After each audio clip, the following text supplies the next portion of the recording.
কুলাউড়া উপজেলা ও কমলগঞ্জের 4টি ইউনিয়ন নিয়ে সংসদীয় নির্বাচনী এলাকা ও জুড়ি প্রবাসীদের উদ্যোগে গত রোববার ব্রাডি সেন্টারে প্রবাসীদের বিনিয়োগ ও জনকল্যাণমুখী কার্যক্রম দেশের উন্নয়নকে গতিশীল করে শিরোনামে এক মতবিনিময় সভার আয়োজন করা হয়। মোস্তফা আব্দুল মালিকের সভাপতিত্বে এমদাদুল মান্নান চৌধুরী পরিচালনায় অনুষ্ঠিত সভায় প্রধান বক্তা ছিলেন বাংলাদেশ আওয়ামী লীগের কেন্দ্রীয় সাংগঠনিক সম্পাদক, সাবেক ডাকসুর বিপি, সাবেক কেন্দ্রীয় ছাত্রলীগের সভাপতি, সাবেক এমপি জননেতা সুলতান মোহাম্মদ মনসুর আহমদ।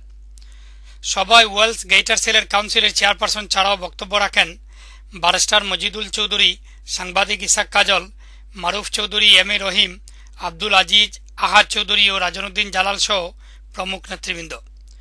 প্রধান বক্তা সুলতান মোহাম্মদ মনসুর আহমদ শুরুতেই ৭১-এর মহান মুক্তিযুদ্ধ থেকে আজ অবধি প্রবাসীদের অবদানের কথা কৃতজ্ঞতা চিত্তে স্মরণ করে বক্তাদের দাবির প্রেক্ষিতে তার অবস্থান থেকে যতটুকু সম্ভব অতীতের মতো ভবিষ্যতেও এলাকার উন্নয়নে বলিষ্ঠ ভূমিকা রাখার অঙ্গীকার ব্যক্ত করেন।